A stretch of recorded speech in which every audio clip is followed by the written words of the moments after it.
পাঠ কৰিবলৈ লৈছোঁ লক্ষ্মীনাথ বেজবৰুৱাদেৱৰ বিখ্যাত চুটিগল্প কেহু-কলি। গল্পটোৰ পাতনিতে কোৱা যাওক যে এনেকুৱা নাম আজিকালি অসমৰ চহৰত পাবলৈ নাই। এই জাতৰ নামৰ ঠাই সুৰেন্দ্ৰ, নৰেন্দ্ৰ, শৈলেন্দ্ৰ, অৰবিন্দই জুৰি বহিল। অচিৰতে এইচামে গাঁৱতো সোমাই মণিৰাম, ধনীৰাম, ভোবৰা, ফুকন্দিক যে নেখেদিব এনে কথা বুকু ফিন্দাই ক'ব নোৱাৰি। আগৰ দিনত গাঁৱৰ কথাকে নকওঁ, চহৰতো ভাল মানুহৰ গাত জপৰা, ফপৰা, বুটবৰীয়া, পকা জলকীয়া নাম লাগি পকি ওলমি গছ ৰঙা কৰি থৈছিল। সেই দেখি আজিৰ আমাৰ উপাখ্যানৰ কেহু-কলি নিজে অকল কেহু আৰু কলিৰেই যোৰা লগা ফটা বাঁহ নাছিল। তেওঁৰ কেহু-কলি নামৰ মূৰৰ ওপৰত সদাগৰ বোলা জাপিটোও উঠিছিল। কেহু-কলি সদাগৰৰ ঘৰ উজনি অসমৰ গড়গাঁৱত আছিল। তেওঁ যদিও সদাগৰ নাম পাইছিল, তথাপি ৰজাৰূপ, চিকাৰূপ নাইবা আজিকালি বৰকৈ টকটকোৱা টকায়ো যে তেওঁৰ হাতত চৌচুৱাইছিল এনে নহয়। তেওঁৰ ধন আছিল হাঁহ, পাৰ, ছাগলী, গৰু আৰু ম'হ। তেনে ধনেৰেই তেওঁ ধনী সদাগৰ। হাজাৰ বিজাৰ হাঁহ, পাৰ, শ শ ছাগলী আৰু ৩ কুৰি ৪ কুৰি গৰু ম'হৰ মালিক আছিল তেওঁ। সেইবোৰ পুহি পালি বঢ়াই তাৰেই মনিজ কৰা তেওঁ বাণিজাৰ। বছৰি ৭খন নাৱত তেওঁ তেওঁৰ এই বনিজৰ বস্তুবোৰ ভৰাই দি দিখৌৱেদি ভটিয়াই আহি ৰংপুৰ নগৰত সেইবোৰ বেচি তাৰ সলনি ৭খন নাও ধানেৰে খোন খুৱাই ভৰাই লৈ তেওঁ উজাই নিজৰ ঘৰলৈ গৈছিল। ৩ কুৰিৰ ওপৰে কেহু-কলিৰ বয়স। তথাপি তেওঁ বুঢ়া তামোল চোবাই আৰু বিট চকু নোলোৱাকৈ ৰাতি ঠগি আগত থৈ দশম, কীৰ্তন পঢ়ে। বয়সৰ দৈত্যক তেওঁ দূৰতে বিদূৰ কৰি ৰাখিছিল। ৩ কুৰি বছৰীয়া কেহু-কলি সদাগৰৰ মূৰৰ চুলিটো পক ধৰা নাছিল। এই নিয়মৰ ব্যতিক্ৰম হিচাপত মাথোন তেওঁৰ চকুৰ ফুৰু দুডাল ছাইডালেহে বৰণ সলাইছিল। কেহু-কলি সদাগৰৰ ঘৈণীয়েকৰ নাম আছিল কুটকুৰি। সৰুতে তেওঁৰ মূৰৰ চুলিবোৰ কুটকুৰা আছিল দেখি তেওঁ এই নাম পাইছিল। ঘৰ সংসাৰ চলোৱাত আৰু হাঁহ, পাৰ, গৰু ছাগলীৰ আপডাল কৰাত বুঢ়ী বৰ কাজী আছিল। মুঠতে কুটকুৰি কেহু-কলিৰ সোঁহাত আছিল বুলি ক'লেও সৰহ কোৱা নহয়। কেহু সদাগৰৰ একেজনী ছোৱালী, নাম বতাহী। লদৰ পদৰ হাত ভৰি আৰু ধুনীয়া চকলা মুখখনেৰে বতাহী স্বাস্থ্যৰ জীয়া প্ৰতিমাখনি।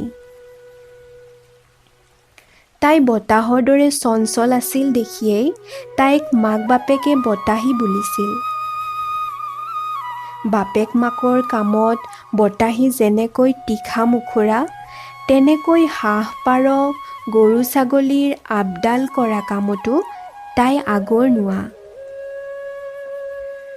পাৰবোৰৰ ভিতৰত বিশেষকৈ লুকা পাৰ এটা বতাহীৰ দেহ লাও হৈ পৰিছিল। তাই য'তেই যাওক, যিহকে কৰক, সেই পাৰটো তাইৰ কাষত আৰু তাই পাৰটোৰ কাষত। দুইৰো আঁতৰা আঁতৰি নাই। পাৰটো তাইৰ মূৰৰ ওপৰত, পিঠিৰ ওপৰত আৰু হাতৰ ওপৰত সততে বিৰাজমান।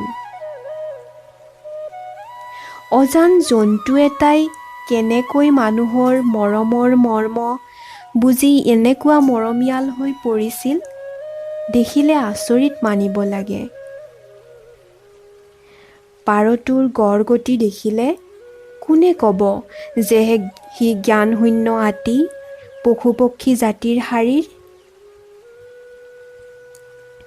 বতাহীৰ প্ৰত্যেক ইংগিত সি বুজিছিল আৰু ইংগিত মতে আনন্দত ডিঙি ফুলাই চলিছিল।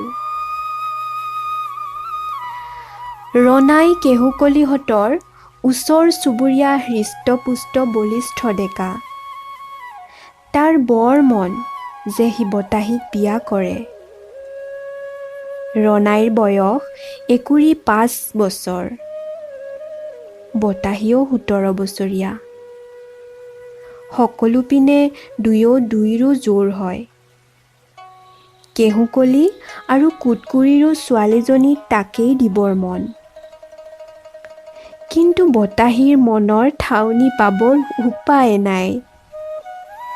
ৰণাইৰে সৈতে বতাহীয়ে কথা পাতে, দণ্ডত কুৰুলি পিতে, হাঁহি খিকিন্দালি মাৰে, কিন্তু কোনো কথাতে কেতিয়াও ৰণাইলৈ তাইৰ আন্তৰিক বিতৃষ্ণাৰ ভাৱ নেদেখি। তথাপি ৰণাইৰ পক্ষে বতাহীৰ মনটো জানিবা এটা বিজল ঔ-বীজ। এই বিষয়ত মাক-বাপেকো ৰণাইৰে শাৰীত। মুঠতে বতাহী ছোৱালীজনী জানিবা এটা সাঁথৰ। এই সাঁথৰ ভাঙিবৰ কাৰো সাধ্য নাই। অথচ তাই সকলোৰে মৰমৰ পাত্ৰ। বতাহী মুকলি বতাহৰ এটা বা। বতাহ সকলোৰে আদৰৰ ধন, প্ৰাণৰ বস্তু। কিন্তু কাৰো হাতত বতাহ বন্দী নহয়। সি আত্মাৰাম, নিজানন্দতে সুখী। বতাহী তেনেকুৱা বতাহেই। বছৰেকত এবাৰ কেহুকলি সদাগৰ বেহা বেপাৰ কৰিবলৈ ওলায়।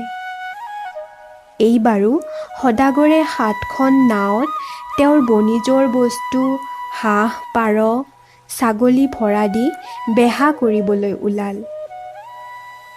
এইবাৰ তেওঁ মোক ভাত এমুঠি ৰান্ধি দিবি বুলি জীয়েকক লগত ল'লে। সদাগৰৰ বোজাই নাওকেইখনে দিখৌৰ বুকুখন শোৱাই তাত সৰু সৰু ঢৌৰ অলেখ আগ দি দি মুচৰে মুচৰে আহিবলৈ ধৰিলে। তৃতীয় দিনৰ দিনা দুপৰীয়া ৰংপুৰ চহৰৰ সমুখ হ'লহি।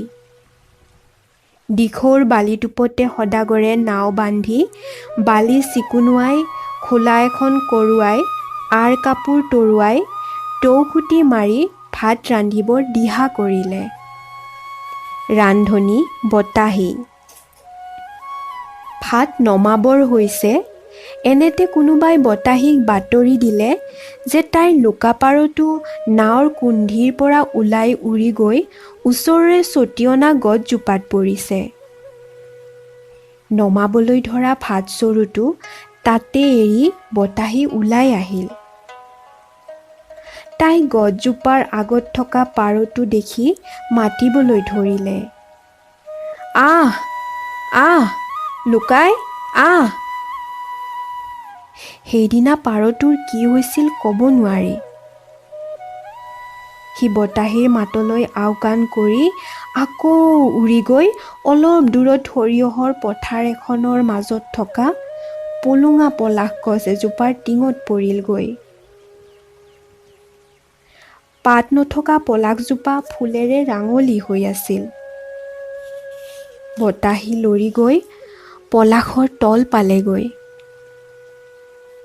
গছজোপাৰ টিঙত বহি থকা পাৰটোক তাই মাতেহে মাতে, সি নাহে। এনেতে হঠাৎ আয়ৌ বুলি বতাহী সৰিয়হ তলিতে মুচকচ গৈ পৰিল। বতাহীৰ আয়ৌ শুনি বাপেকে আৰু আন নাৱৰীয়াবোৰ লৰি গ'ল। তেওঁলোকে দেখিলে বতাহীৰ মুখখন লীন হৈ পৰিছে। হালধীয়া সৰিয়হৰ ফুলবোৰে তাইক আৱৰি ধৰিছে আৰু লুকা-পাৰটো তাইৰ বুকুতে পৰি মুখতে মুখ দি আছে। দাংকোলাকৈ বতাহীক নাওৰ ওচৰলৈ অনা হ'ল। কিন্তু তেতিয়া বতাহীৰ গাত আৰু প্ৰাণ নাই। বাটতে সি বতাহেৰে সৈতে মিলি গ'ল। গোটেইখন হোৱা-দোৱা লাগি পৰিল। নাৱৰীয়া গোটাচেৰেকে বতাহীৰ পৰা ঠাইডোখৰলৈ গৈ ভালকৈ চাই দেখিলে যে তাতে মাটি ফেটি সাপ এটাই গাঁতৰ পৰা মূৰটো উলিয়াই আছে। সাপটো মাৰিলে বতাহীক জিওৱা টান ভাবি সিহঁত গুচি আহিল। অনেক জৰা-ফুকা কৰা হ'ল, কিন্তু বতাহীৰ দেহলৈ আৰু প্ৰাণ নাহিল। বতাহীৰ বাপেকৰ চকুৰ পৰা এটোপা পানীও ওলোৱা নাছিল। মাথোন ওলাইছিল মুখৰ পৰা এটা দীঘল হুমুনিয়াহ। তেওঁ ভাত-পানীবোৰ দলিয়াই পেলোৱাই বতাহীয়ে ভাত ৰন্ধা ঠাইতে তাইক খৰি দিয়ালে। পিছদিনা সদাগৰ কেহুকলিয়ে ওচৰৰ চাৰিওফালৰ মানুহক খবৰ দিয়াই মতাই আনি 7খন নাৱৰ হাঁহ, পাৰ, ছাগলীবোৰ বিলাই দিলে। নাও 7খনত বালি ভৰাই বালিটোপৰ খুলিটোত 7খন নাও বুৰাই দিলে। তাৰ পিছত মাথোন হাতত বতাহীৰ লুকা-পাৰটো লৈ লগৰীয়া নাৱৰীয়াবোৰেৰে সৈতে খোজকাঢ়ি গড়গাঁৱলৈ উভতি গ'ল। খবৰটো ঘৰত ওলালতে গাঁও গোটেইখনতে হোৱা-দোৱা লাগি পৰিল। কুটকুৰি বুঢ়ীৰ কান্দোনত গগন ফাটিল। কেহুকলিয়ে ৰণাইক কাষলৈ মাতি আনি তাৰ হাতত লুকা-পাৰটো দি ক'লে, "এয়া তোমাৰ বতাহীক লোৱা।" ৰণায়ে পাৰটো বুকুত বান্ধি লৈ গুচি গ'ল। কুটকুৰি যেই বিচনাত পৰিল, 3 দিনলৈকে কোনেও তেওঁক তাৰ পৰা তুলিব নোৱাৰিলে। 4ৰ্থ দিনৰ পুৱাতে দেখা গ'ল যে চোতালৰ তুলসীজোপাৰ তলতে মূৰটো দি বুঢ়ী মৰি পৰি আছে। বতাহীয়ে এখন মুগাৰ ৰিহা বৈছিল। ৰিহাখনৰ আঁচলত তাই বতাহী বুলি নামটো আঁচোৰে তুলি থৈছিল। দেখা গ'ল বুঢ়ীৰ গাত সেইখন ৰিহা। জীয়েক আৰু ঘৈণীয়েকৰ শোকত কেহুকলি জলকা লাগিল। ইয়াৰ পিছত আৰু তেওঁ সৰহ দিন নিজিলে। এই ঘটনাৰ এবছৰৰ পিছত এদিন দুপৰীয়া শিৱসাগৰৰ দলৰ মুখত বৰগছ এজোপাৰ তলত এটা জপৰাচলীয়া আঠবলীয়া মানুহ বহি থকা দেখা গৈছিল। তাৰ হাতত লুকা-পাৰ এটা। পাৰটোক সি ঘনে ঘনে চুমা খাইছে, বুকুত লৈছে আৰু মানুহে বেৰি ধৰি তাক চাইছে। কোনোৱে কৈছে সাধক বাবাজী, কোনোৱে কৈছে বলিয়া আৰু কোনোৱে কৈছে জুৱা চোৰ। সেইদৰেই সি গছৰ তলত 2 দিন আছিল। 3য় দিনৰ ৰাতি সি গছৰ তলতে শুই থাকোঁতে কোনোবা মানুহে তাৰ পাৰটো চুৰ কৰি লৈ গ'ল।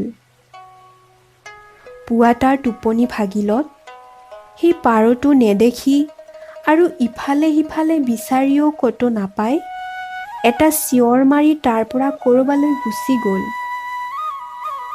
কোনেও আৰু তাক দেখা নাপালে। 2 দিনৰ মূৰত বালিটোপৰ খুলিত এটা মানুহৰ মৰাশ উপঙি থকাৰ খবৰ ওলালত পুলিচে শৱটো তুলি আনি দেখিলে যে সেইটো সেই বলিয়া ফকীৰটোৰ হ